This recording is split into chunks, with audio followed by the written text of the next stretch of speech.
of the United States of America, and to the republic for which it stands, one nation, under God, indivisible, with liberty and justice for all. Great. Thing here. All right. Just a real quick, I'll share my screen for an update. I think my cat wants to give an update today. He's in the background here. Go. Okay. So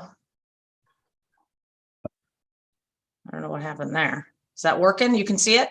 Yeah. Yep. Okay, great. So obviously we all are aware, but for the public who's watching or why you watch this later, Tuesday is the budget referendum. Voting in person starts at 6 a.m. and goes till 8 p.m. District 1 is at Polson Middle School on Green Hill Road, and District 2 is at Brown Middle School or Brown Intermediate School. So no different than what you had done in November last year. And then absentee ballots are available in the town clerk's office. And just highlighting what the numbers are for the budget. So please get out and vote next Tuesday. We need to hear what your thoughts are from the community. So secondly, I want to highlight is the Madison strategic plan. And that is now, we have a survey now available. It's online. I think there'll be some blasts going out in the next day or two to the public about it. And then we'll have paper copies at the library and senior center. So this is just kind of a general community survey about your thoughts on Madison and the town government. It takes about 15 minutes to fill out, but we would love to get as much participation as possible. And it will be open through, I think, for a month, basically till mid-June. Also want to highlight for the visioning session, we're going to have a community visioning session at the senior center that will be hybrid. But that's an opportunity. We have a consultant coming in trying to get different ideas and feedback from the community. So that is going to be scheduled for the week of June 6th. And just so the board knows, I think that was put on your calendar. We invite board members to attend that. And then there'll be other activities going on during that week. The consultant will be here.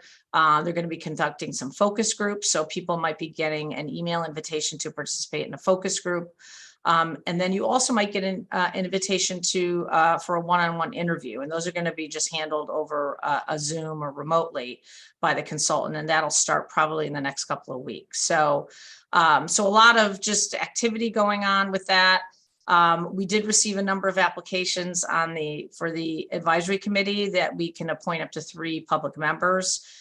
So I'll be coordinating that, and then we're hoping to get the advisory committee to also meet for the first time June 6th. So that'll be good timing when the consultant's here and to kind of launch the whole advisory committee.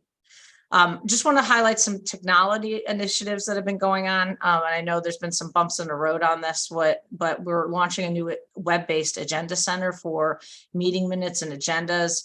I know it's been a little overwhelming for those people, especially who are not as great at technology. I'm going to the web portal and trying to post minutes and agendas for our volunteers and different boards.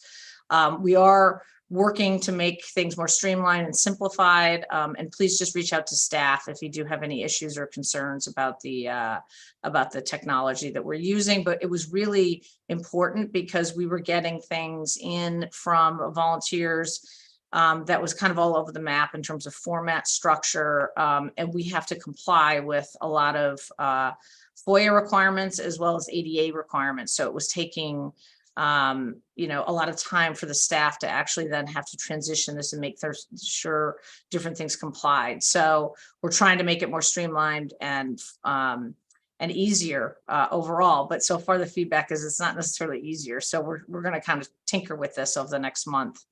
The other thing I want to mention is that the town is actually transitioning to a Gmail platform from Exchange, and that's going on. So board members in particular who have madisonct.org email addresses, you will be contacted about this.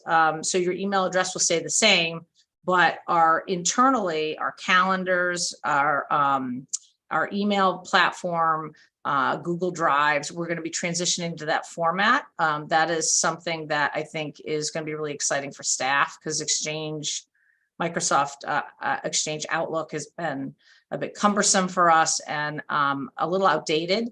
And we're going to be now following what the school has already done a few years ago. So if, if I know you guys get a lot of email, but, keep an eye out about this transition that's going to be happening, because it's happening quickly. They've already done test runs with different departments, and soon everybody's going to be converted over.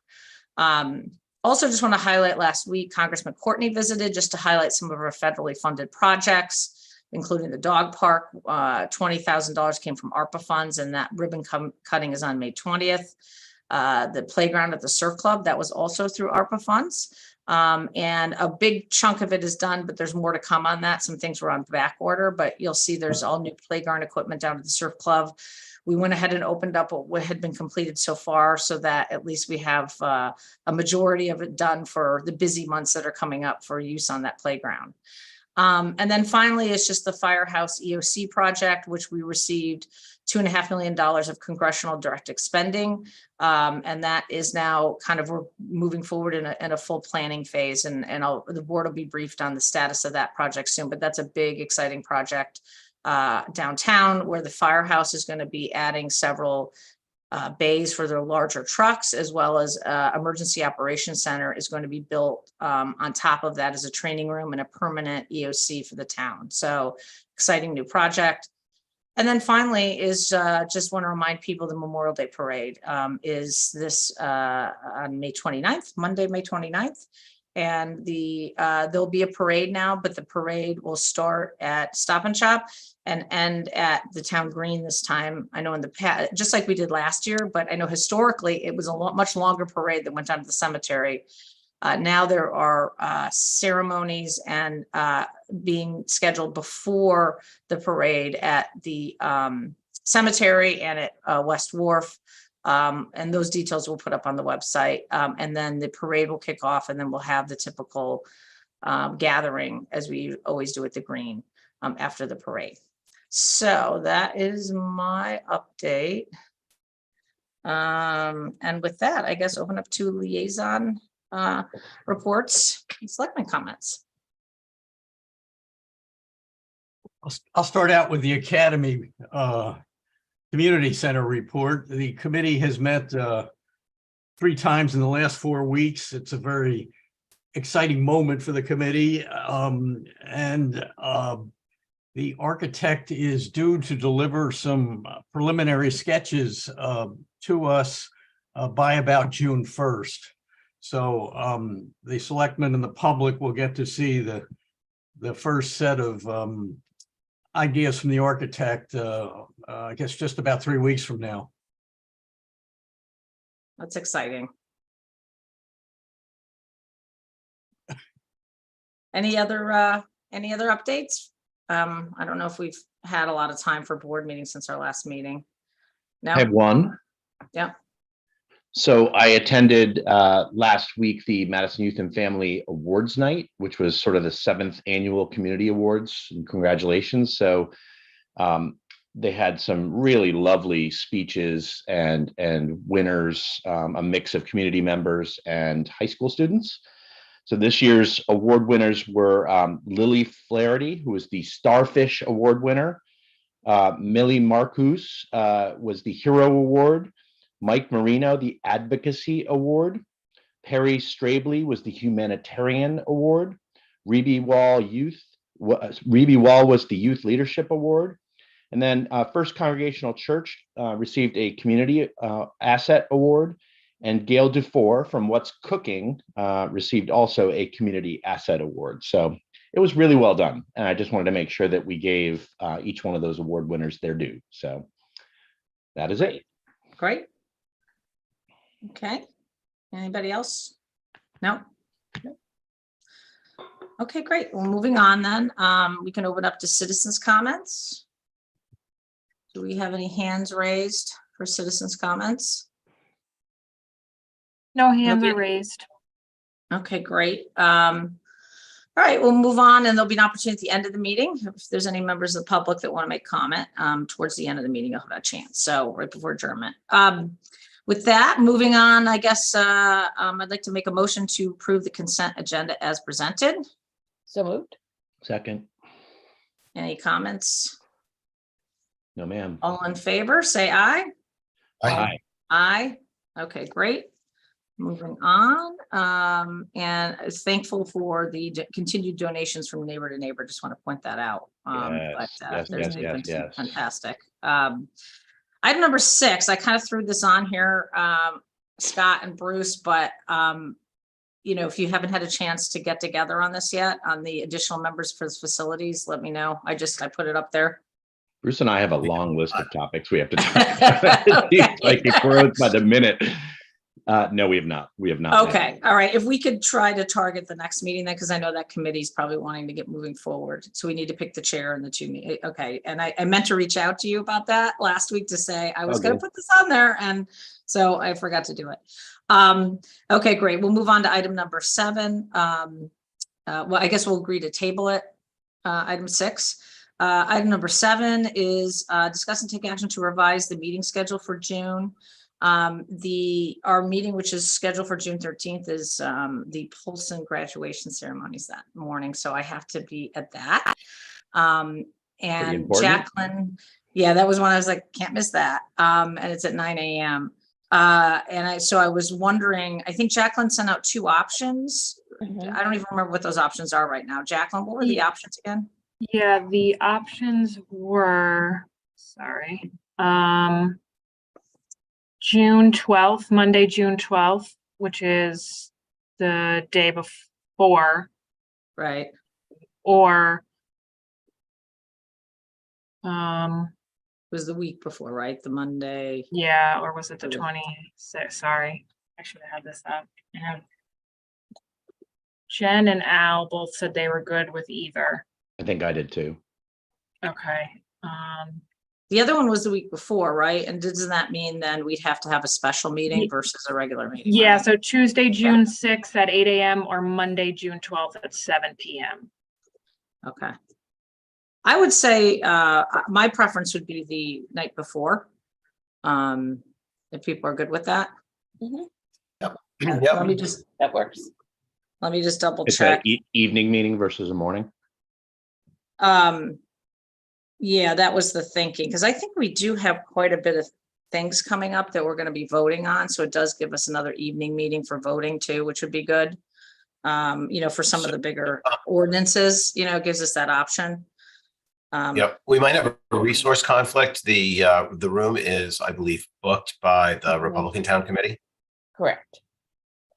On the 12th. So Yes. on the 12th, Let me see. Beginning at 7. We could probably use the Hammonasset room. The Academy Building Committee is in there, but I might be able to ask them to move into D. Okay. Okay. I think we can figure out I the think- room with her. Yeah. I think I can make it work. They meet at 5 o'clock anyways, so Okay. That should work. so then. in Hammonasset, I think I can make that work. Okay, so I guess then I'd like to make a motion to amend the regular meeting schedule to change the date from June 13th at 8 a.m. to June 12th at 7 p.m. So moved. Second. okay. Okay, all in favor? Aye. Aye. Aye. Okay, great. So we'll do that. Next item on the agenda is discuss the proposed draft citation ordinance. And so I'm going to invite Carrie to come up to join us. She's here for the next couple of agenda items. And this was something that had been raised at our last meeting, a recommendation that she had made. So rather than having like all these like, you know, individual things in different ordinances, to come up with more of a generic citation ordinance that the board can just refer to. And so I put this first because we would maybe take this and amend the cannabis ordinance to reflect this. And so I'll kind of call her up here.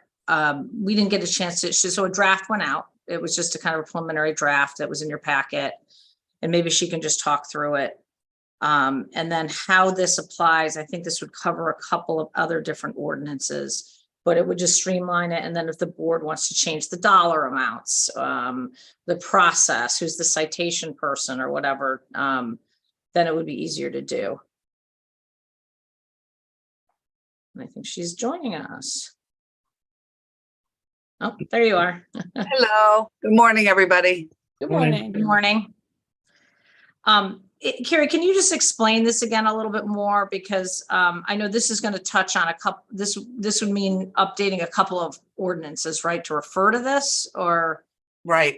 So the general statutes give municipalities the ability to issue citations and fines, but you're supposed to do it with due process rights, right? So there is statutory language about how a citation process should work. And that means, having hearing officers, an opportunity to object, an opportunity to just simply pay the fines. And then from there, when the hearing officer issues findings, if there's an appeal and they don't pay the fines, now you have the ability to go to the Superior Court to enforce them and then potentially lien property and that kind of thing. And so it's sort of a generic, I call it a 7152C ordinance. That's the statute that it's patterned after. Many towns have adopted these ordinances for purposes of any time they have an ordinance that has a fine provision in it. You can look to this citation ordinance to validate your ability to issue citations and fines. And in working on the ordinances, there's been, multiple new ordinances that are being proposed here in Madison. I discovered that the only two places in your current code that have a sort of citation hearing process are your blight ordinance and then your zoning enforcement ordinance. And because you're creating all of these new ordinances, the cannabis ordinance, you want to be able to fine for that. You've got the floodplain ordinance. It seemed to me to make the most sense to go ahead and adopt a citation ordinance that would apply across the board. So from now on, when you create an ordinance or there's a fine provision, you can look to this citation ordinance and you've met your statutory requirements. For Can we just reference that in other ordinances, Carrie?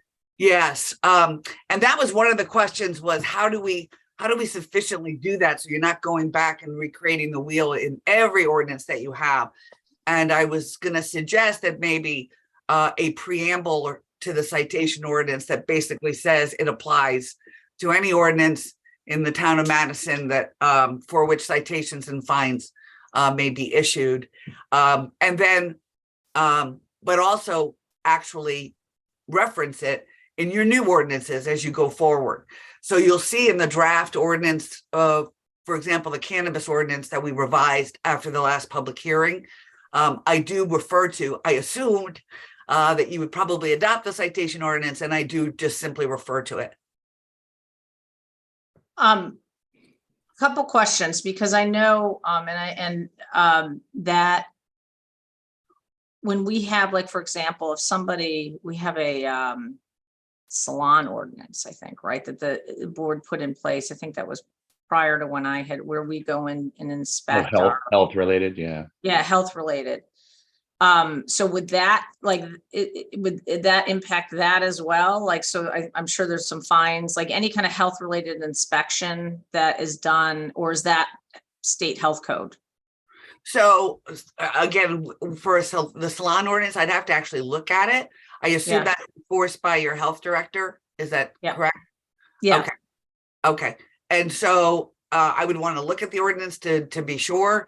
But again, to the extent that there was not a provision in the health code and you have a provision in the ordinance that says that you can issue fines, this citation ordinance would apply.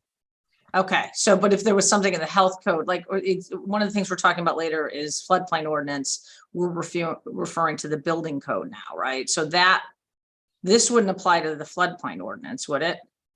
Well, it could, because remember the way the floodplain ordinance is drafted, you have a number of options on how you can enforce it.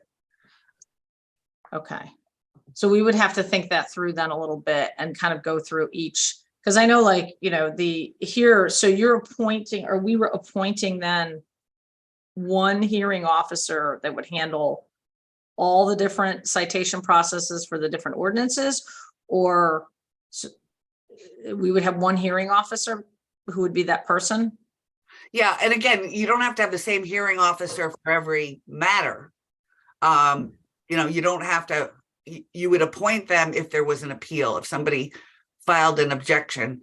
Okay. Oh, I see. So it's not like a standing person that's always the hearing. I'm thinking like, because we also have like a person you can appeal local parking tax tickets to, right? So we have a hearing officer through that process. So if you get a, parking ticket at the surf club, you can go to this hearing officer and appeal that way. So that, I guess I'm just trying to figure out, so this is basically getting. I think it just means that we're the point of escalation, right, Carrie? Isn't Right. that? In other words, if somebody objects to a fine and appeals it, they would submit their appeal within 10 days to Peggy or whomever. Mhm. And then you appoint a hearing officer to oversee it. And there are rules. I mean, you can't have anybody who's in an enforcement capacity in town also be a hearing officer. That's all laid out in the ordinance. Yeah. And then the process proceeds from there. In most towns that I work with citation ordinance, they have sort of 2 or 3 people that they get to agree that they will be a hearing officer. So you have Okay. more than one option. If somebody's conflicted or they're not available or. Okay. Okay. So that's how most towns do it. Okay. No, it seems to make sense. I think we just have to, and one of the reasons also, just so you know, the board understands, is that because of the new charter, we're going to be having to transition everything to the Muni Code database, and there's an expense associated with that. And we thought, let's wait until all these ordinances, we can do one big update, hopefully this summer with the new charter or new ordinances. And so that's why I thought, let's bring this forward now. While we're also talking about cannabis, which this would, impact in floodplain, to try to get this all done without, passing other ordinances and then having to go back and make amendments or whatever. So. And I'm not saying that you should go back and amend your blight ordinance or Right. your zoning enforcement ordinance. What I'm saying is the citation ordinance could have a preamble that says, Right. unless otherwise provided, where a fine or citation is issued, this ordinance would apply. Something to that effect. Yep. Okay. Any thoughts, board thoughts on this? Just so just to clarify on that, Carrie, this ordinance doesn't modify any of the existing ordinances. It just sits behind. It sits on its own. It sits on its own. And again, by cross-reference, if you have an ordinance that says that you can issue a citation or fines, this would apply. This would give them their due process. Okay. Do we need to send this out to the department heads for them to take a look and see, if there's any unintended impact or any confusion on their part about how they would apply this? I think it's worth, getting feedback. No one's really reviewed this yet, and we're going to add the preamble. I think I need to just sit down. I think it'd be helpful to have a list of any of our ordinances that have some sort of penalty or fines too, when we talk about this, so we would know how that would be impacted. Right. Carrie's tried to do that at the back of the document. She's tried to list the ones that she found that do. Section 10, Carrie, am I reading that correctly? Yeah, that actually, the list on the backside, I did not create that. I'm not 100% sure who did. Jeannie did. Okay. I was going to say, because the initial draft of this citation ordinance was not created by me, it was created by staff. And okay. I reviewed it and commented. Yeah. Yeah, and it was, we had Jean try to put something together after the last conversation, but yeah, I didn't realize that's what that was. Basically, this is the reference, this little list in the back then. I'd like to see us. I'd like to see us proceed with this. While I'm not sure we've needed this in the past, it seems to me that it's better to have a process like this in place before it hits the fan. And the Board of Selectmen, I don't think is the proper body to entertain any of these disputes. So I think we need a good, solid process in place before we need it. Agreed. Here, here.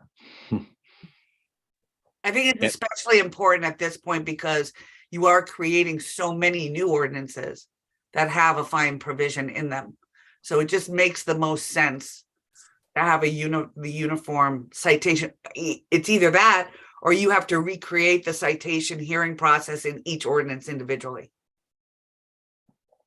Yeah, I think it's, you know, less confusing for the public, right? To know that this is the process that we always follow. And I think it just takes some of the stuff could be so outdated too in some of our other ordinances. That's what I wanted to go back and look, like what was the reasoning behind certain processes that were developed. So I'd like to move forward, and we'll come back with a more revised draft that reflects this and maybe a detailed list of where there might be problems, you know, a list of the ordinances impacted. And then, Jen, what are your thoughts on this? Oh, no, I think it sounds like a very reasonable thing to do. And just, you know, again, for the public's sake, to have the information all in one spot in one ordinance. Streamlining the process sounds good to me. Okay, great. So we'll do another draft of this and include get staff input more fully, work on this, and then come back with a revised draft at our next meeting. Okay. Sounds good. All right, great. And then item number 9, discuss possible revisions to the proposed draft floodplain ordinance. So my thought here was just for today, there was a couple of, I think there was really 3 things the board had wanted to reflect on a little bit more. One was the allowance of outside appraisals versus using just the appraisal done by the assessor's office for that calculation of structure value. The second was, I think, this idea of trying to change a definition of repair. And then I think the third thing was involving the fines and penalties piece of the draft ordinance. And so I thought today I'd ask the staff to go back and get more data on those towns that do allow outside appraisals. How do they do it? What do they use? What are the rules? And so I'll invite up Sam and I think, you know,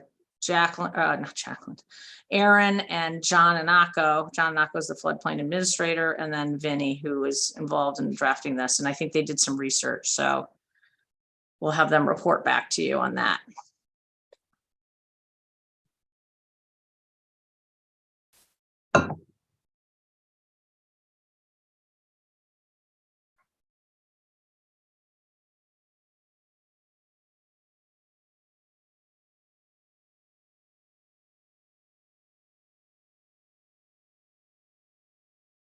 Okay. Good morning, everybody. Our favorite topic.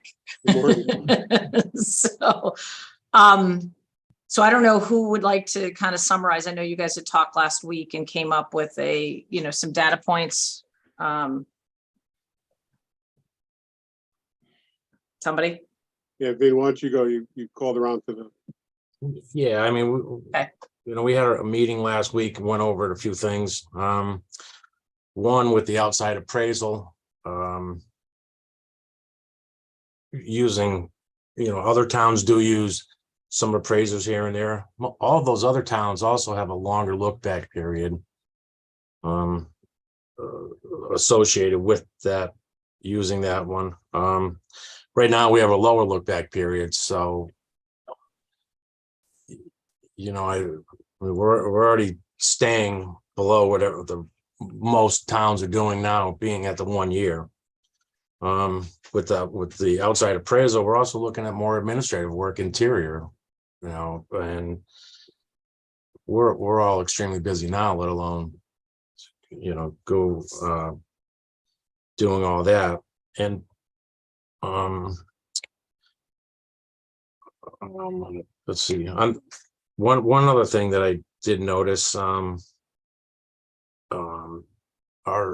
our existing ordinance has the same penalties clause in it as it is now. So we're not changing anything by no means at all. So it's just a lateral move. One of the other things was on the repair. There's again, talking with Diane from Deep, there's no way to segregate and separate what somebody would consider a repair versus what the FEMA P758 requires that you add into your cost of improvements. And so I don't really know how, and she was adamant that you can't change it. And, I've thought about it, and I don't see any way of actually trying to make a repair list per se. Just so the board understands, this is with Diane Stotterman, who is with the Department of, who is this? Or no, not Diane Ikovic. Ikovic. And what department? She's with Deep, right? And she's the one that helped develop the model floodplain ordinance. Yeah, she's the state floodplain administrator. Right, state floodplain administrator. Okay. So And she's, I know that the staff has been contacting her off and on at times to run by different questions that we've been getting and as the draft was being developed here. Correct. So, Yep. so it sounds like the repair issue is one, and I raised this at the last meeting, is really difficult to try to have like some sort of separate list, and I think sticking with the definition that we have is probably, the way we have it right now written is the way to go. and this is how all towns are doing it, from what we understand. I don't think anybody has like a whole separate, No, carve out for certain types of, improvements that people are making. I don't think any town does, right? They just. Correct. I raised the same question with her. If anybody else breaks it down, they do not. So I think if you, Vinny, if you could, pardon? I was just going to say, just to sort of pull on that string a little bit, the FEMA recognizes or differentiates between significant damage and substantial improvement. And I think it is the improvement side of the conversation that people were talking about. And I don't know. I think, putting in new kitchen cabinets wouldn't necessarily be considered a repair and would be an obvious improvement.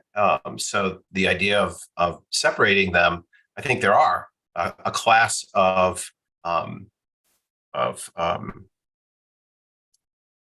improvements work on a house in the course of stewardship that, that might require a building permit that would clearly stand out as not repairs to damage or repairs at all, just simple maintenance.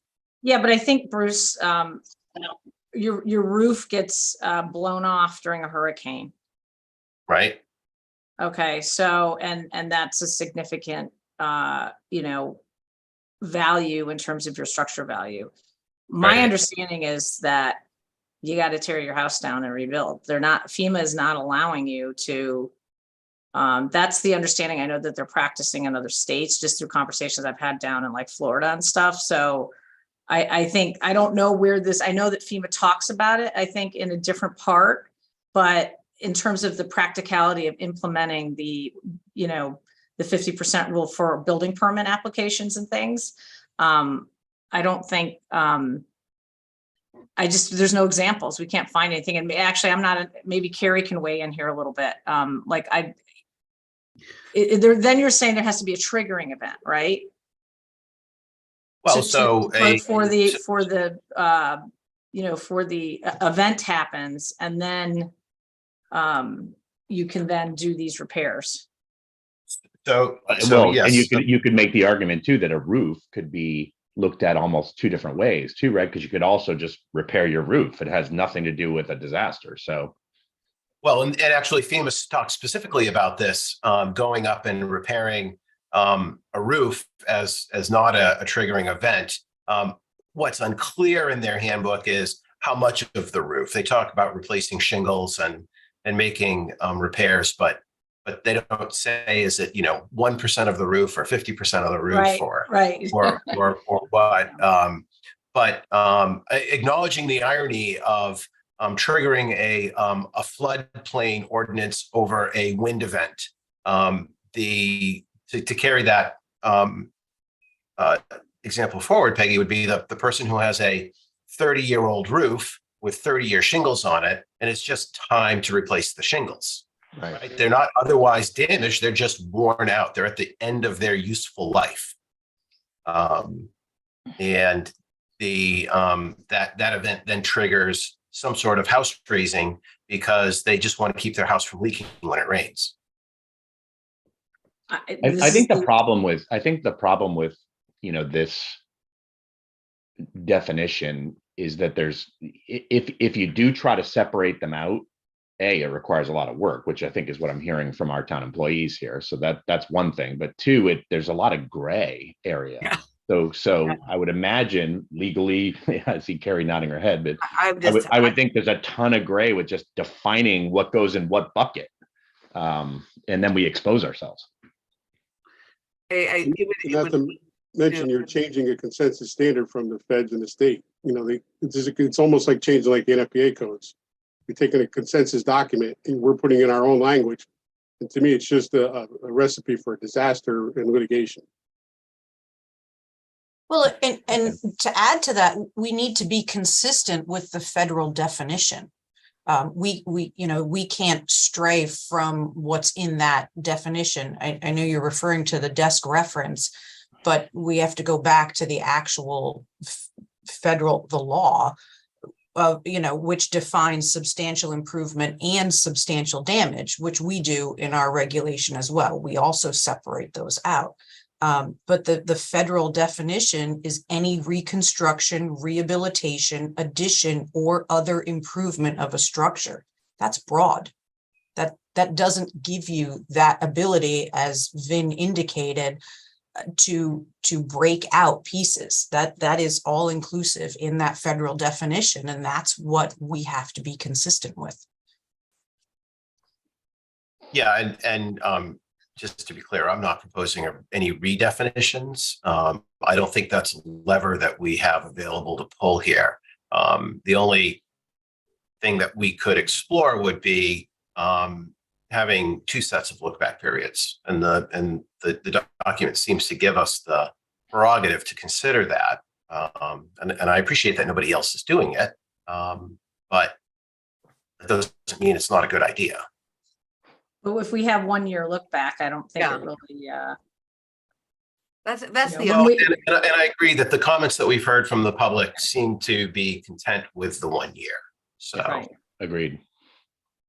Carrie, I know you were trying to speak. Is there any other? No, I was just to 2 points. One is you would be putting your staff in a perilous situation, trying to revise the definitions and carve out things like repairs. I mean, you want to be consistent in your application. It needs to be as straightforward as possible.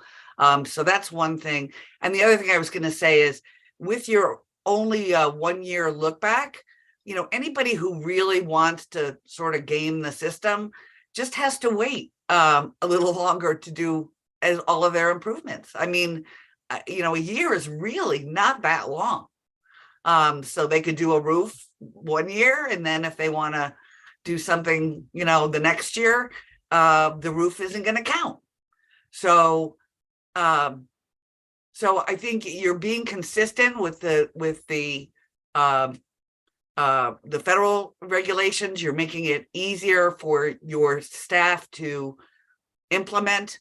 And then on the appraisal thing, again, as somebody who does a lot of tax appeals, and who also deals with, obviously, the enforcement of ordinances, if you add that they can bring in their own appraisal, and I hate to say this, but you can get appraisers to say just about anything you want them to say. And Without being able to analyze the comps that are used, I see this all the time, that comps are used that are not really comparable.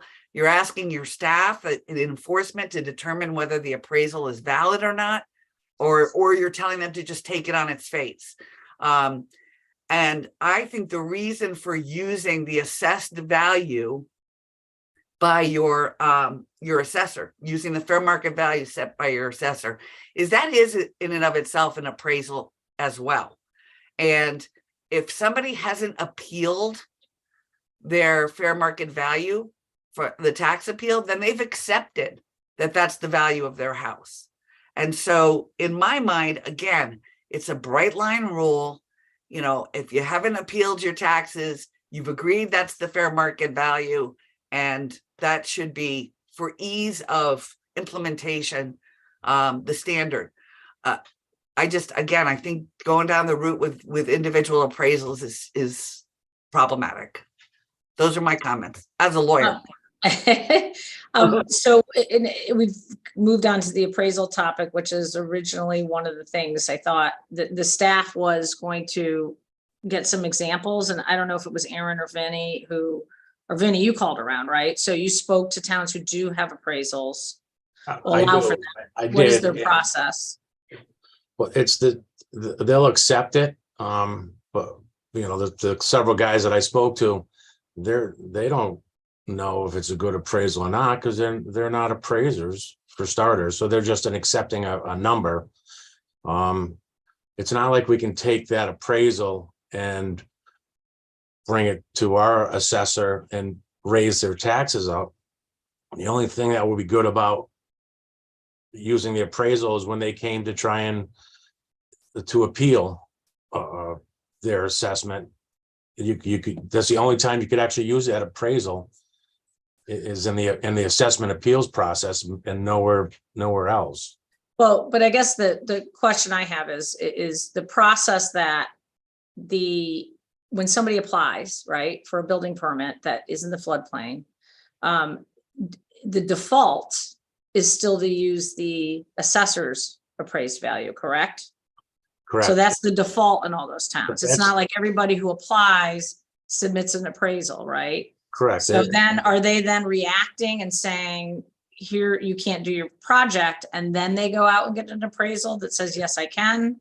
In most of the cases, it's maybe 1 out of 5 people that will go out and get an appraisal afterwards, you know, because it's not, you know, it's not like we brought up in the last meeting, it's not equitable to some people who can afford the $700 for the law or for the appraiser versus the ones that don't, you know, so. But are they allowing appraisals from anybody, or do they have a list that they're saying these are the endorsed? They just took appraisers? anybody's out. They took anybody's outside appraisal. Okay. They didn't have a list now. The only one that does a town chosen is New London. New London, they have to use their appraiser. New London has a list. Most of them don't have a process. It's just an applicant chooses, and like Vinny said, it's like 1 out of 4, 1 out of 5 do it. Yeah, and Milford allows it when they get close to the 50%. And New London is one of the towns that I talked to. Kirk is the building official down there. He's in charge of the flood as well. So they have like a list of approved appraisers that they just accepted an outside appraisal number. Okay. But again, these are all coming from licensed appraisers, correct? Yes. Yeah. And then all the ones that really accept the outside appraisers are 5, 10 year look back periods, and there's some of them that are life of the structure. There's like 3 of them on here, you know. Yeah, New London's 10 years. Yeah. Waterford, they're all What life does of one the have to structure. do with the other? What is the connection between a look back and a licensed appraiser? I'm not sure I see the connection. Well, I think you're including all the work that's been done within 5 years. So maybe, you know, an appraiser might have a different value after a couple of years than what the assessor has. Like, we only reevaluate every 5 years. And after a project is done. Right, and after a project is done. So it might be a little bit more beneficial to the person with the longer look back period to have an appraiser, where with only the 1 year look back period, all that work that's gone after the years is not included. So they don't really have to worry about, the 50% as much. You know what I'm saying? You got a longer accumulation of work that's being done. You could probably reach the 50% a lot easier. The other thing about the 1 year look back period, which is what we had recommended, was you're looking at, people know how to use the 1 year period to do their projects. But in the long run, we're actually, by easing the burden and giving the 1 year, we're actually going the opposite direction from coastal resiliency than what we should be. Having a look back period is more defined to making things more compliant for coastal resiliency. Oh, we're trying to develop good policy here this morning, and we're trying to make sure we're tempering it with whatever the administrative burden is. If we could focus on the appraisal issue for the moment, what is the burden to our staff if we chose to accept appraisals? How does that add to the workload or add to the complications of our staff to carry out these policies? Well, again, if what you are attempting to do is to determine the fair market value, unless you're going to just accept whatever you are given as an appraisal, again, it would require some analysis as to whether it was an accurate appraisal. I'm just going to tell you, as somebody who does a lot of tax appeals and have tried a lot of tax appeal cases and have had to cross-examine a lot of appraisers, they are not all the same. Not only do they not all, just because they're a licensed appraiser, it runs the gamut. You've got people that are MAIs or SRAs, and then you've got people who just do a quick drive-by. And so, again, in my mind, I never take any appraisal that's given to me as gospel. You always have to look behind, look at the comps. Again, appraising is not an exact science either. And so the numbers can get fudged. They can make adjustments up or down when they're doing their comps that you may or may not agree with. So unless you're going to just sort of accept any appraisal that comes across your desk and tell staff that if they give you an appraisal, just that's the number, it complicates things. It really does. So just in thinking through, this concept of the look back versus the appraisal, if you have a 10-year look back, which New London does, okay, every year, if you do improvements, right, when does the assessed value change for that? It's every 5 years, right? Well, no, but when the permit's closed out, it goes back into the, then they'll reevaluate it once the permit's closed out. And at that time, the value could increase based on what the work they did with that permit. And do they usually, and I know none of you are the assessor, but just thinking this through. So if you put in a new, kitchen for $20,000, do they, and the permit, the application said $20,000, does the assessor then just put $20,000 onto the value, or do they do an adjusted value that's put onto the assessed value? I'm not sure, but it could add more value than what the money they spent. There's a formula that they use, I guess. We'd have to ask Orietta to be exact, but. Right.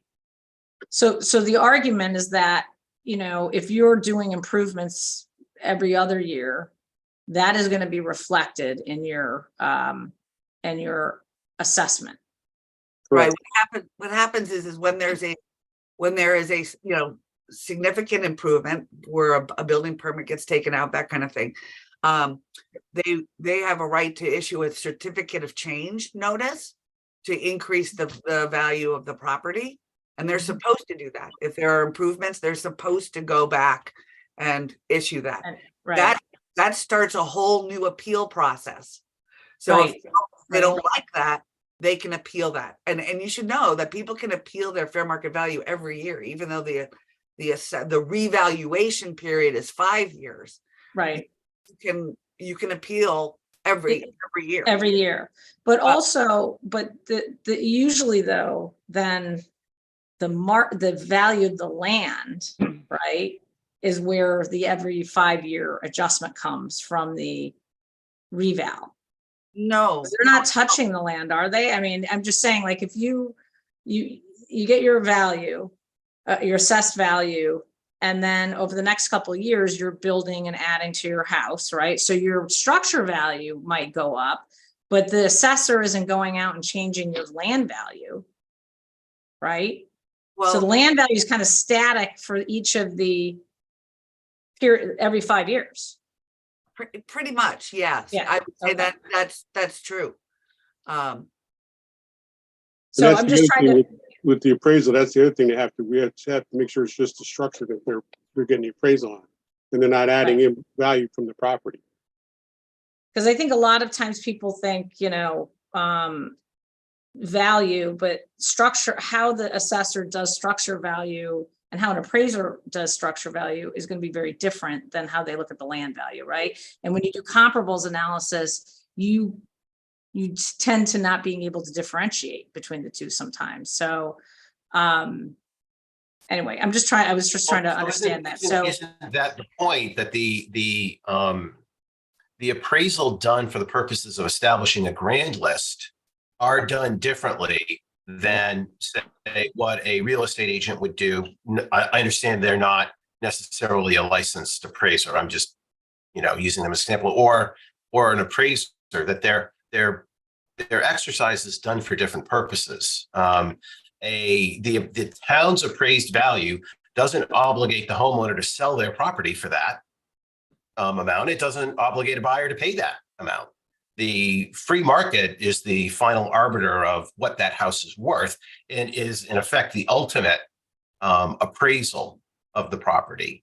And I thought in the last meeting, we talked about these events not triggering a change in tax assessment in between the normal town reassessments. I thought we had this specific conversation that when a house is sold, if it is sold for a number that's different than what it is on the grand list, their taxes don't change. no, but unless that they appeal it. is Unless they appeal it. considered. Right. No, we're talking about though, if you have a building permit issued though, and you make a improvement to your property, that does impact your assessment once the building permit is closed And out. that's just a normal process though, right? Yeah, Like, that it's a happens standard for process. everybody throughout town. You add a deck, Correct. do the application, or you renovate your kitchen. But in terms of if the house sells down the road, no, but you can appeal. If you buy a house, and we went through this a couple of years ago, we bought a house way below what the assessed value, or the assessor's appraised value was. And so we bought the house and then we appealed that next year. And it was the Board of Assessment Appeals then reviews the case. And the Board of Assessment Appeals takes appraisals. They don't, by rule though, they just look at the appraisal. They're not required to match the appraisal. Whereas here we're saying, the town has to accept the appraisal as the value. The Board of Assessment Appeals will review all that as part of their deliberations and then make a decision. So, that's where originally when we talked about this like over a year ago, I was like, well, is there a appeals process to go through? So at least if there's something's out of whack on what's on the town records for the structure value, is there a relief valve for the homeowner, right, to go to? And we have this flood and erosion control board, but from what I'm hearing, the flood and erosion control board should be the appeals mechanism for the floodplain, right? But they're not able to, and this is where, Carrie, if you could explain this. So the only appeals it sounds like a resident has on the value of their property is through the annual Board of Assessment appeals process. The Flood and Erosion Control Board, what is that appeals body? And that's part of our ordinance. Right. So what is the purpose of the flood and erosion control board though? If you can't appeal the value, what are you going to that board to get help with? Oh, I'm sorry, I didn't understand the question. Yeah. I think the appeals board, maybe they would hear the question of whether it accurately reflects, a substantial improvement or not. But I think would also, the flood and erosion control board would address, in my mind, anything that was, based on the enforcement of that code if they didn't agree with it. So I guess that's where I'm just trying to say that, like, if there is something that is deemed just, wrong for some reason or other, a homeowner's application for an improvement gets rejected because of the 50% rule, they could submit an appeal to the flood and erosion control board and use an appraisal as part of their appeal, right? That doesn't mean the town has to accept it or agree with it, but in theory, they could do that. So that mechanism is still there. Is that accurate? The mechanism is there, and that would also give the town the opportunity to counter whatever the appraisal is. It Right. takes it to the next level. But what we're talking about is how to implement when they come through the door. And Right. And that's my point, I guess, is that the problem with this proposal is we're just blindly accepting whatever they submit, whatever the homeowner submits. Whereas if we stick with the, I'm just pointing out that there is this mechanism. If people disagree with the structure value, they could appeal. And then they could submit an appraisal as part of the appeal process, similar to what we do for property taxes. Right. And we don't have a standing flood and erosion control board that's functioning because we've never really needed one. But this is something that with the new ordinance, we're going to have to prioritize to get an active appeals board, flood and erosion control appeals board, I guess is what it's called. I forget what it's called in the ordinance, but. But Peggy, can we come back to Al's question? Because I feel like we didn't really answer it. What is there incremental workload relative to somebody submitting their own private assessment? Because that's really the question I thought we were trying to answer here. Well, it all depends on whether you want to take it at face value or if you want to verify it. Right. If you want to go out and try to verify the appraisal and how they did it, then it's going to take some time to look into it.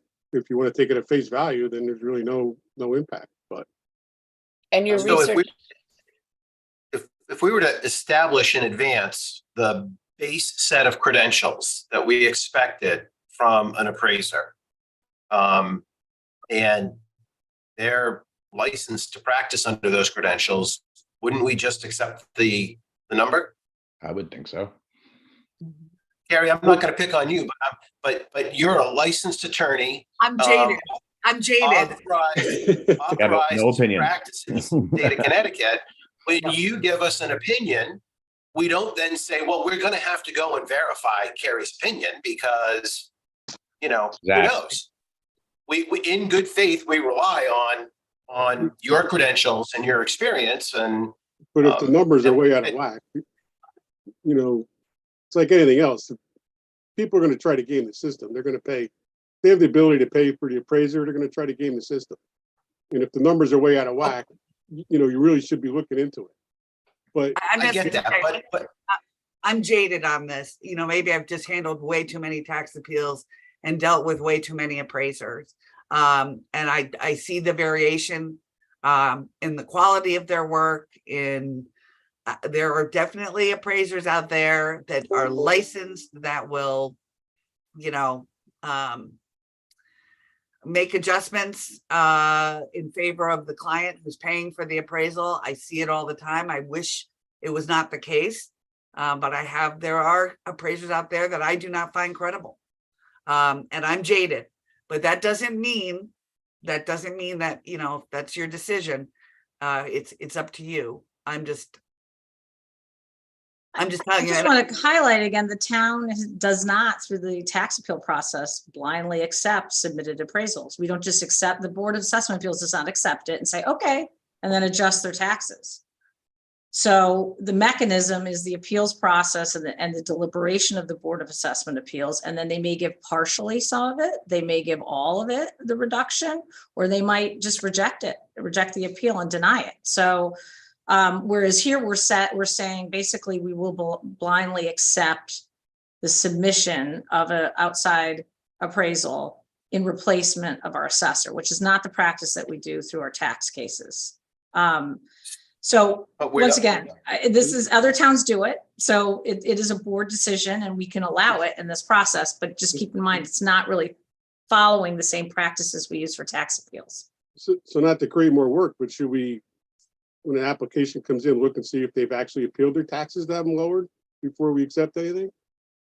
And now they're going to try to put an appraisal in to raise up the value of their house so that they can do more work, and they've already got an appeal to lower their taxes.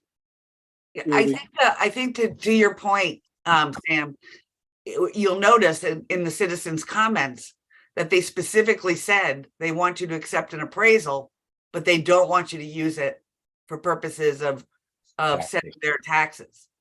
So again, Just for this purpose, right? That's what they're saying. right. So again, suggesting that they want to be able to come in with an appraisal that increases the value for purposes of the floodplain ordinance, but that you won't accept for purposes of assessment for taxes. It's, you know, it's talking out of both sides of your face, really.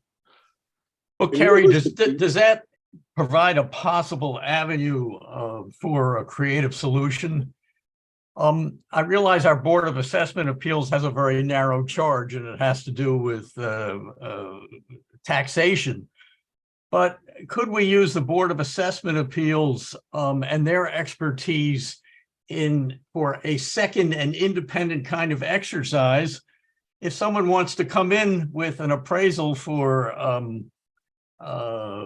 purposes of the floodplain ordinance, could we ask our Board of Assessment Appeals to opine on it and to establish a number that we could use for the floodplain ordinance work? Just strictly for the floodplain ordinance? Yeah. In Okay, other words, give the Board of Assessment Appeals a totally separate set of duties having to do with the floodplain ordinance, which is separate and distinct from the role they play that has to do with taxation. So I would say that you could charge the same people who sit on your Board of Assessment Appeals with that task, perhaps have them be a, I don't know, committee of some sort. I would be loath to call them the Board of Assessment Appeals in this manner. That's a statutory thing, and their charge is very well defined by state law, and those statutes are strictly construed. So I would be loath to call them the Board of Assessment Appeals in this context. But the same people that certainly, if they were willing, could be a committee. I'm trying to get the administrative burden off the staff here. And I respect what Sam just said. If people want to try to game the system, let's catch them in their own snare, so to speak. And if someone wants to come in with a high appraisal for purposes of the floodplain ordinance, then let's use the same expertise to see whether that's a reasonable appraisal or not. So that's just one way I'm thinking of how to move ahead with this policy without burdening the staff and a lot of complications that are really asking a lot of them. Well, the other thing you could do is make it clear that if you're going to accept these appraisals, then all bets are off when it comes to the next, valuation. And that, the town, to the extent it's appropriate, will use that for purposes of tax assessment. Well, except that the assessments are done in a point of time. And I think that the improvements would naturally catch up in that assessment event. But of course, the markets crash and the $600,000 home is now worth $300,000, regardless of improvements. You can't say to the person, we're still going to value you at $600,000, even though your house isn't, just because of the money you put in. No, clearly each time, Bruce, yes, the assessor has to use their judgment, right? But you were asked by the citizens to disregard the appraisal for purposes of taxes. And I think it would be fair to say, we're not going to disregard it. We're going to consider it. Well, then when the house is sold, if it's sold above its listing on the grand list, the taxes need to increase immediately on that house. I mean, that is the ultimate appraisal. The market has said, this is what this house is worth, regardless of what any expert previously has said.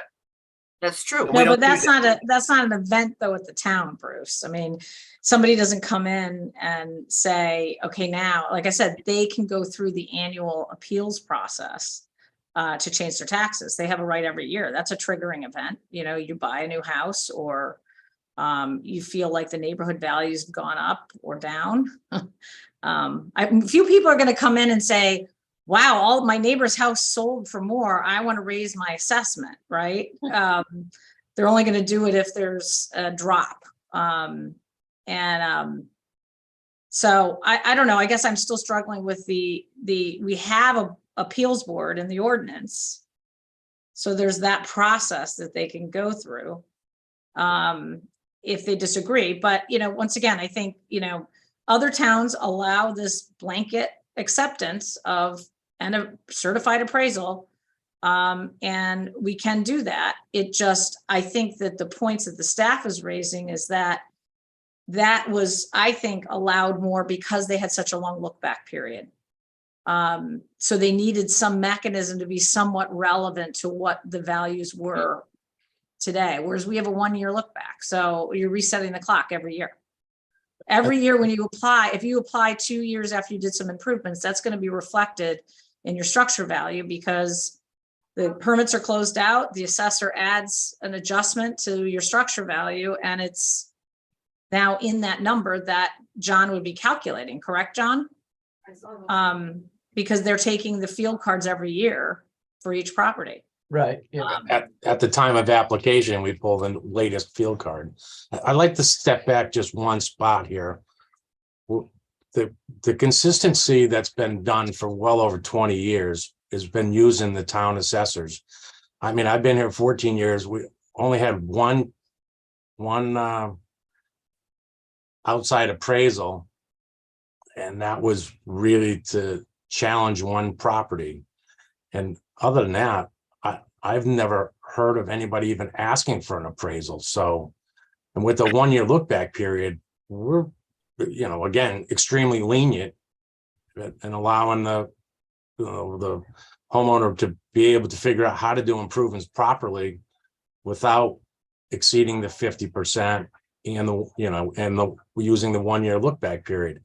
If we had a higher look back period, we wouldn't even be having this discussion, I don't believe. If I look at the list, I could share this, and I know this isn't 100%. This was more just an effort that Aaron had done a while back. But if I look at the list, I'm going to share this. Can you see the list? Yes. Okay. This is what was presented at that meeting we had in January, February, when we talked about the ordinance overall. And it shows the communities that allow appraisals, you know, have longer look back periods. It's pretty consistent. So I think that, and actually, did you talk to Stonington? I called him, he never called me back. So that's the one on here that maybe would be. Groton uses both. Groton is the same. Let me see. Old Lyme has just a 2-year with also the professional appraisal. Hey, Carrie, is it acceptable if the town did an RFQ to say that, you have to use one of these 3 or 4 appraisers? So that makes me very leery, I have to say. But again, I know that there are other towns that do that say you have to use these appraisers, and I don't know if that's ever been challenged. But most towns are very loath to make recommendations on any of those things. I would want to look into that a little bit more and just see if it's ever been challenged as inappropriate. But it would be appropriate to establish a base level of credentials. Absolutely, Bruce. But again, Okay. if you insist that they be an MAI or an SRA or something like that, or both, that adds a level. So, I mean, we've kind of agonized over this discussion, I think. So I guess I'd ask each board member to weigh in about, do they want us to include, not voting, but just weigh in. This is obviously a discussion, but where your thinking is right now, if we could go around. Al, do you want to start? Yeah, I guess I would like to allow some kind of outside appraiser option. What Kerry just suggested sounds like a step forward to me.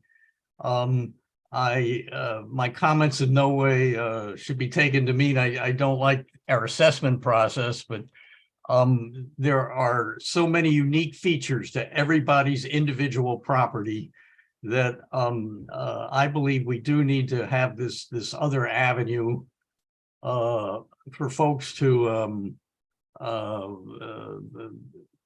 keep up their properties, whether or not they're improving their properties. I think we're so down in the weeds this morning, as we need to be as a Board of Selectmen, that I think we need to go back as just remind ourselves, why are we doing all of this? What is the purpose of this ordinance?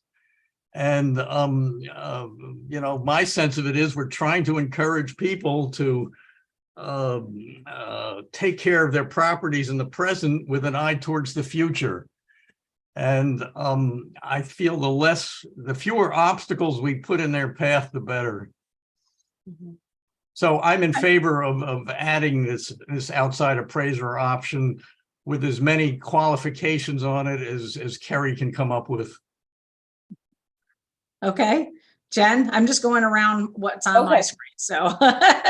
I think Al put that perfectly. I would be in favor as well of allowing an outside appraiser. I think it's quite reasonable for us to have a minimum amount, what we want to see as minimum credentials for an appraiser that an individual hires, just from the safety aspect, encouraging people to do these repairs and general upkeep on their home in a way that is safe, because they are pulling the permits. I think we want to make sure that we're not discouraging those permits and inspections.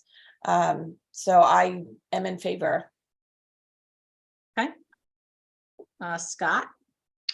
I am in favor as well. At this point, I haven't heard any compelling arguments that it's considerably more work, and we do have a process already in place to vet.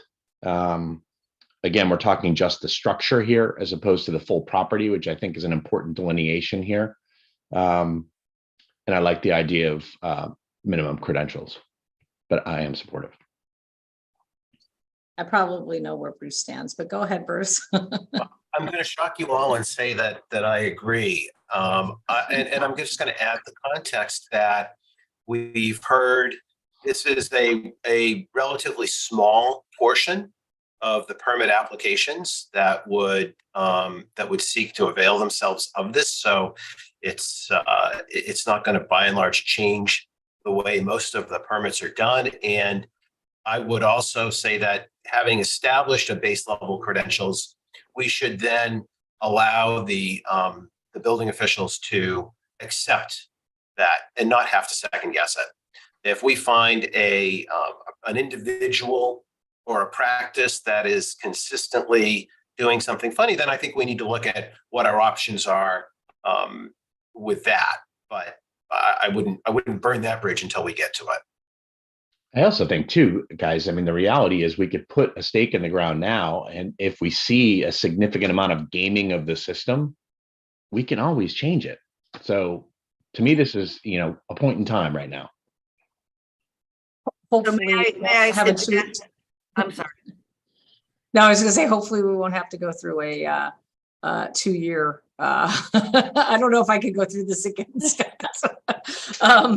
Carrie, you had some thoughts? I was just gonna say, I would suggest, if we're going to revise it, that the assessor's value be the standard, but if an applicant disagrees, they can submit for consideration an appraisal by a licensed appraiser, so that you're not cutting yourself off. I mean, if you get something really wonky that just does not make sense, I think you're going to want to have the opportunity to push back. I don't necessarily feel like you want to cut yourself off at the knees and say you're just going to accept it.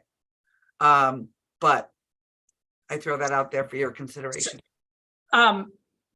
Well, and what would be who would be the decider then?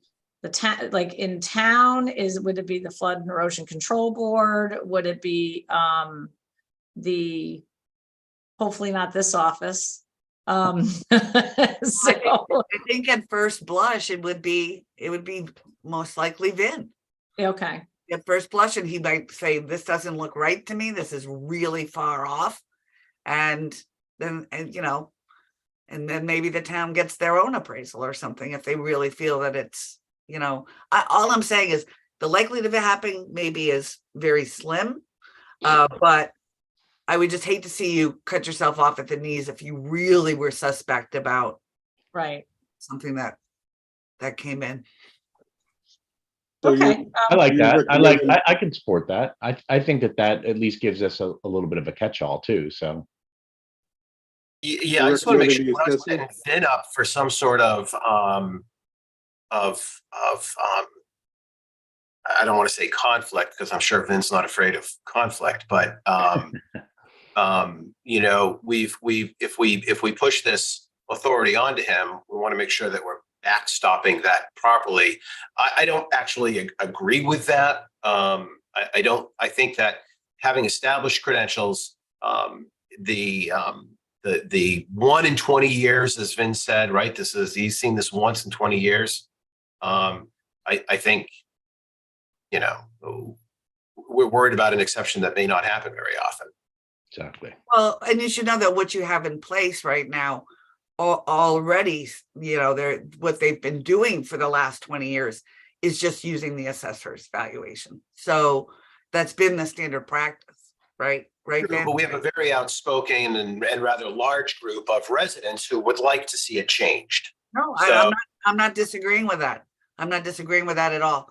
Let me propose some draft language and see how you feel about it. I'm just saying, to again, if there's something really wonky, to say that you've got to accept it no matter what.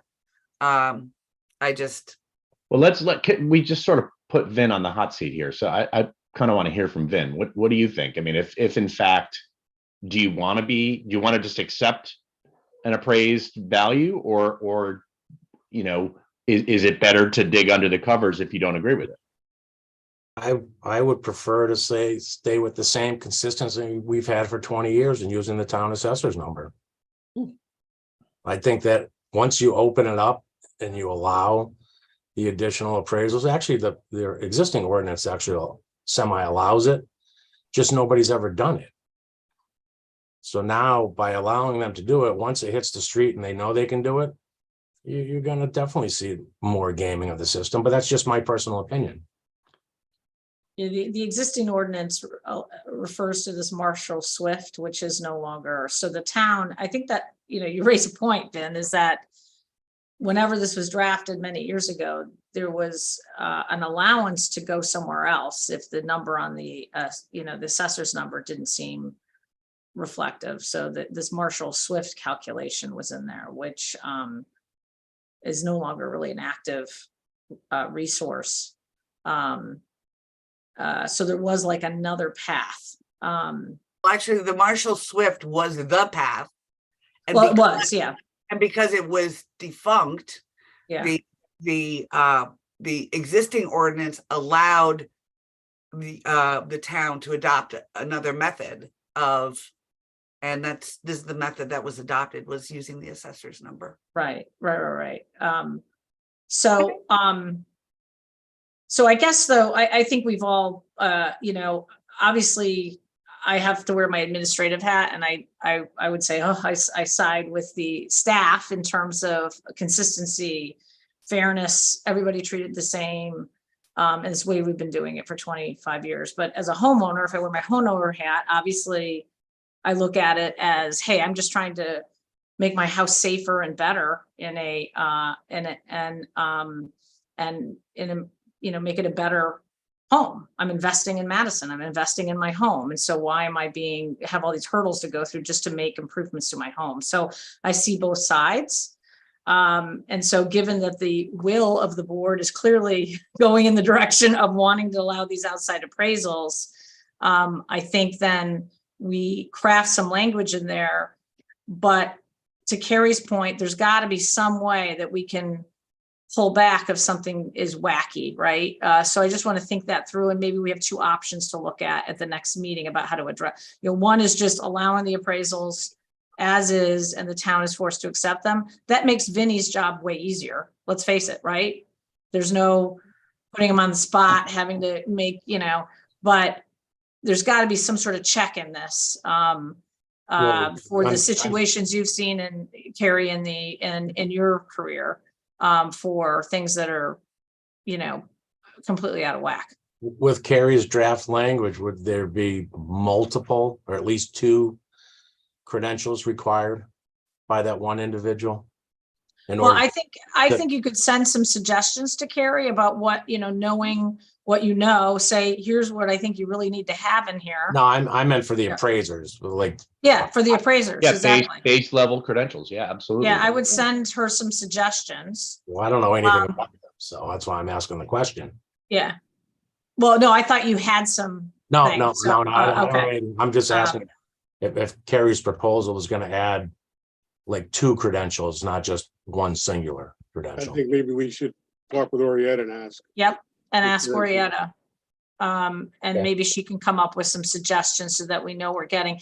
I mean, we could put, they have to have experience in coastal appraisals or something too, because this is obviously, very different than, getting somebody who does farmland out in, the western part of the state. So those are all things we're gonna have to think about. But we'll come back with some ideas for the next round. I just want to circle back though, the repair issue. I feel like we all came to the conclusion it's way too complicated to try to do these carve outs. Great. And then the only other issue was on we talked about the citation or on the building code. We just were referring to the building code. And I think the idea was to eliminate language in the ordinance itself about jail and penalties. I can't remember what's in there right now. I don't have it up. That same language is in the existing flood Right, ordinance. it's in the existing, I know it is, but instead just have it refer to the state statute building code, which it's there, right? Jail and all that is part of the, and it's a very rare occurrence, but that's part of the state building code. And I don't know the right That's fine. We're terminology. just shortening that section, that's all. Yeah. Ordinance. There was some concern that it was in our ordinance when the reality is we're just deferring to the state. And so whatever the state's, regulations are, that's what we're going to be following for people who violate it. Yeah, and it's the same for somebody that's not in the floodplain as well as, it's the same for everybody in Right. town. It's Floodplain or treating not. everybody equally. Yeah. So we'll come back another round. So the only thing is, really encourage you to leave the assessor value in there for somebody that doesn't want to go out and get an appraisal, spend the money on an appraisal. Oh, yeah. Yeah, no, I think that's the default. Except The the only assumption is appraisal. this is our process, but if you want to submit, we're gonna have to lay out what that is. If you want to go and submit, most people are gonna come in, right? And then they'll realize, oh, I'm not gonna be able to do my project. And I disagree with the value, and then they'll go out and hire an appraisal. Or they have to just break up their project. I think leaving the 1 year look back period is very, very generous. And you know, at the end of the day, FEMA really wants these places jacked up. They don't want to have to pay out, you know, for the flood insurance when they get damaged during the storm.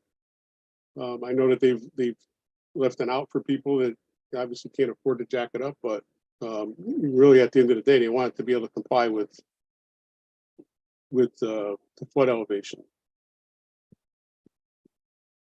Well, that originally was where we were going to be more incentive, heavier incentives, you know, pushing people to raise their structure but obviously I think the board determined back in January, it wanted a kind of do no harm ordinance that was consistent with what we had before, but now we're actually going the other way. You know, we're actually loosening what we had before by allowing these outside appraisals. Just want to highlight that again. So we're going a little bit the other direction. Okay, we've talked about this a lot. So if everybody's good with that, we'll come back with some proposals for the draft language. The next ordinance is the cannabis ordinance. And after the public hearing, Harry went back and basically removed all the we're going to continue to allow medical cannabis establishments as already in our zoning regulations. And then the amended language that you were sent was just cleaning up and referring to it's hard, I'm shifting gears here. So you have a revision reflecting the public hearing. Any specifics on what was proposed? And then she also put in here reference to the wait, does this have the zone, this goes to zoning for enforcement, the draft I'm looking at?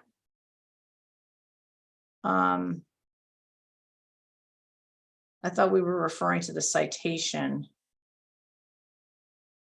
That's down at the bottom. I have in here enforcement, the town of Madison, Madison law enforcement, planning, zoning, and the zoning enforcement shall have authority to enforce this article in accordance with the town citation ordinance. Yeah, that was the language she changed. So that's on page 2, item number 4, enforcement. So anything in here that anybody thought was inconsistent with the public hearing and our discussion? The only editorial is under the purpose, it lists it's to prohibit the retail sale, but we're actually also prohibiting the commercial cultivation. So I'm wondering if that should be added into the purpose statement. So I was under the impression that I was to take out the micro cultivator, but not necessarily a cultivator of medical marijuana. So if that's what you want, we should certainly adjust it even further, but that wasn't my understanding. So the land use prohibition specifically calls out the cultivation as prohibited. Micro cultivators, yes, for recreational, yeah.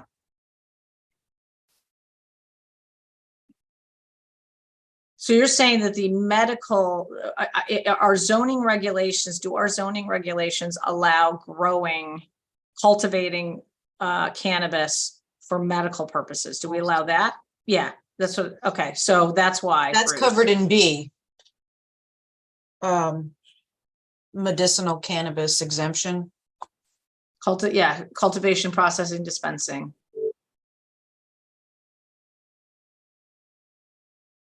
So I guess that was Bruce's question was, the ordinance is not just prohibiting the retail sale, but also the micro cultivation.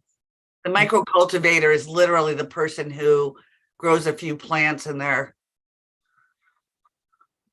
property.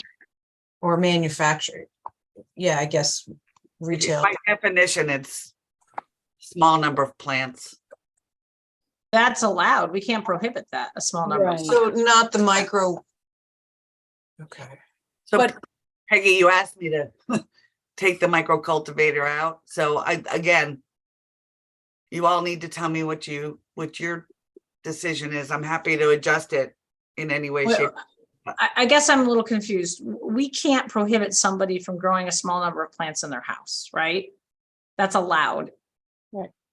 Under state statute. Okay, so, and we do not want commercial cultivation. So Right. we're prohibiting that. But if it's for medical purposes, we are allowing commercial Exactly. cultivation, right? So does this reflect all that? Like, I guess I'm a little, We just want to make sure we haven't created a loophole in here, I guess. Right. yeah. So, but he's talking about in the authority section or the purpose, right? So the purpose of this order is to prohibit the retail sale of recreational cannabis. So it really should be in the commercial. You're talking about under 2 purpose and adding and the commercial non-medical cultivation of cannabis. It's the I apologize. My internet or my router has decided today is the day it's quitting. Okay. I'll look again at the purpose because Okay. I think that needs an adjustment in the language that it say for recreational purposes. Yeah. So maybe that needs an adjustment. Okay. But yeah, Okay. And then if you could make, yeah, so maybe just refining the purpose. And then I think, do we want to have another public hearing on this, or do we want to just have the next one discuss and take action to the final ordinance? Final ordinance. I Yeah. think this is consistent with what we talked about in the hearing and what we heard Agreed. from the public. Agreed. Agreed. Agreed. Okay. All right, good. We'll do that. Carrie will refine the purpose and then we can finalize this in the next meeting. Perfect. One down, hopefully. And then item number 11, I just wanted to talk, we'll need to amend, as I talked about at our last meeting, our ordinances for what's allowed at our beaches, parks and recreation facilities. And there's some other things in here that need to be cleaned up because there's references to where dogs can be.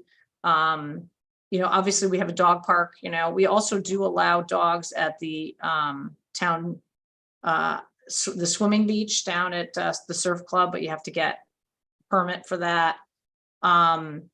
So I'd like to come back. And then there was one other issue that had been raised, I know, a couple of years ago, and our ordinances, we had somebody show up with a handgun, and they were licensed to carry a weapon, but they showed up at the playground. And that was very disturbing to a number of parents that they were allowed to do that. And I think there was some confusion about whether or not the town prohibits firearms in our beach and recreation facilities. And so I'd like to take the opportunity to clean some of that up. I think the resolution, and this was before I was in office, was that it turns out we had this other ordinance about firearms dating from the 70s, but it wasn't listed as an item on the actual, we post these at our beaches. I think it's better to be just very clear so we don't have that kind of gray area and people understand that these aren't allowed, at our beaches. There had been some questions raised about whether or not we're allowed to prohibit that. So I guess that's a question for Carrie, can we actually prohibit firearms on at our recreation facilities? But I feel like this is the time to do it since we're cleaning all this up. And we'll come back with some proposed language. So well, I did opine on that. I thought you were copied on it, Peggy, because Yeah. that did come up. And again, my research indicates that there are people who object to it, but that where it stands right now, and it could end up being challenged down the road. There are towns that are doing it. They're prohibiting open carry in the town offices, town hall. I think enforcement might be a little bit of a difficulty.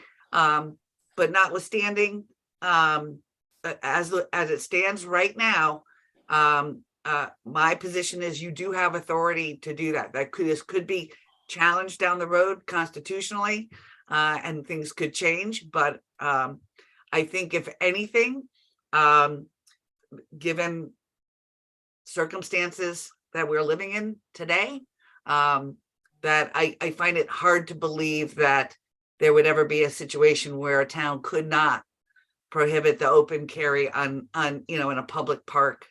There's already a federal law that prohibits it on school grounds. So again, I can't see us moving away from that. I think if anything, there'll be more authority to regulate coming. But well, I think that the reason I think, and I know I don't think the intention here is to be overly controversial. I think it's that clarity of what our rules are should be, first of all, because this has happened before and it's at our playgrounds, and we want to make sure that we know what the rules are and that the public understands what the rules are. I think also there is as a concern from, people entering town buildings, just because of the behavior that, that's probably not going to matter to somebody who's looking to do harm.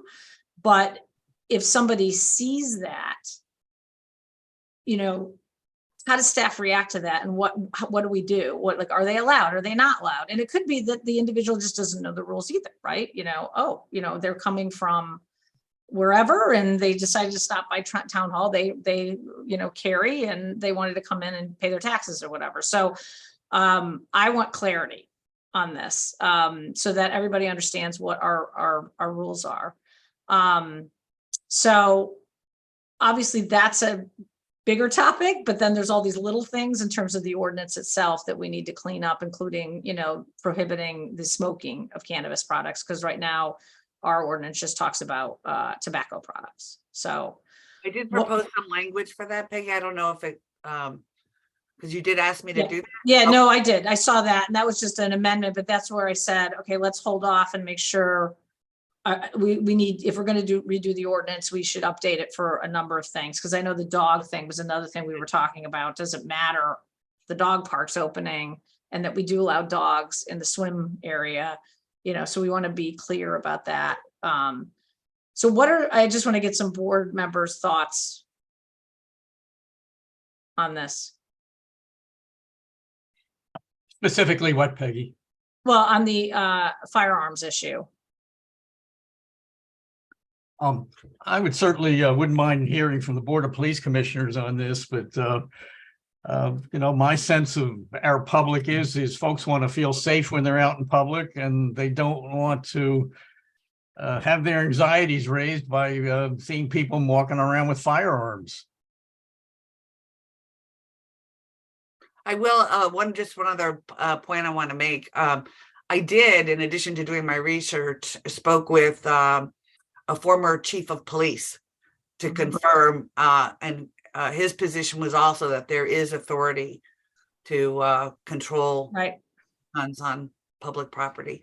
Okay. And I think, and we would obviously very much involve the police department in this with whatever we're proposing. And they have to be the ones to enforce it. I mean, you couldn't have your Parks and Rec people going up to somebody who's armed, right. Removing them from. No, this would all be taken under consideration, but I think we actually have something on the books already that's a different ordinance, because I remember that was the response a couple of years ago. I mean, you guys were on the board back then. Jen, Bruce, what are your thoughts? Because you were on the board back then. Well, I think I think that we certainly don't want to run afoul of state or federal law. We want to be in harmony with that. And then to your point, we want to have clarity so that people understand, people that are choosing to carry weapons understand what they can and can't do, and people who don't understand what isn't allowed. And so, yeah, I think people have the right to feel safe, and we should do our part to make sure that we're doing that, and that clarity goes a long way. You can, in Connecticut, I believe, as a landowner, you can prohibit firearms. So I'm guessing, Carrie, you're saying that the town as a landowner has the discretion to prohibit. And I think probably this is a public hearing thing. But the language that we would craft would be on the prohibition side, right? So if we have town property, we want to prohibit I guess you'd have to do the exceptions for law enforcement people and off-duty officers and others who are required to carry weapons because of their job. So it gets complicated quick, but. Yeah, and so some other things you should think about is, because the ordinances that I've looked at from other towns, prohibiting guns, on all public property, again, no way to enforce that, right? I mean, somebody who's got a right and a license to open carry and is walking on a public sidewalk should be able to do that. Where you get into the trickier areas is when you want to prohibit them from coming into like a municipal building or going to a park or a playground, a recreational area, that kind of thing. But yeah, and I think also that the language we have a lot of people who are in law enforcement that live in Madison and they have kids and, they're FBI agents or Secret Service or, so we need to make sure that this is not about, they need to pick their kid up at the surf club from a soccer game on their way home from work type of situation. We have to think all this through carefully. But I think that, anyways, as I said, I think it's important to get clarity of what is the expectations as a community that we want for people who do carry firearms regularly. I don't know, Scott or Jen, you want to weigh in at all? I mean, it's just a topic that I need to personally get some more clarity on in terms of what the laws are throughout the state. I mean, people are permitted to carry by the state police, that much I do know.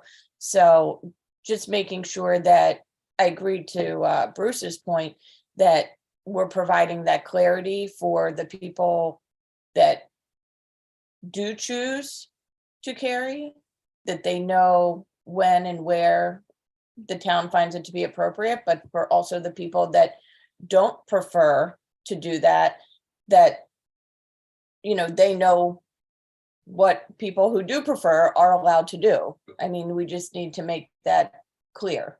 Mm-hmm. Yeah, I mean, I tend to agree. I think clarity is important, but I also, I don't think I'm interested in over-regulating here as well. So I want to be smart about it and really understand what our lane is. Yes. I think that's the most important thing is what are we allowed to do according to Connecticut law? And that we just develop, clear regulations around it. And so this, employees know what the rules are. So if they see somebody with a weapon, is it allowed or is it not allowed?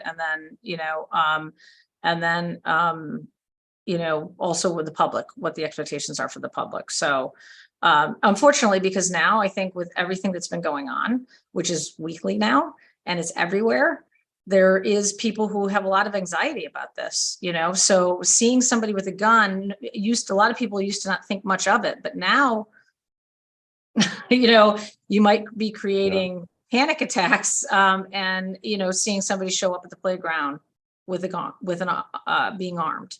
And so that's where I want to be clear about that to kind of, because then you're going to have confrontations, and it's not good for the person who is doing it legally, right? And it's not good for the person who is upset by it. So,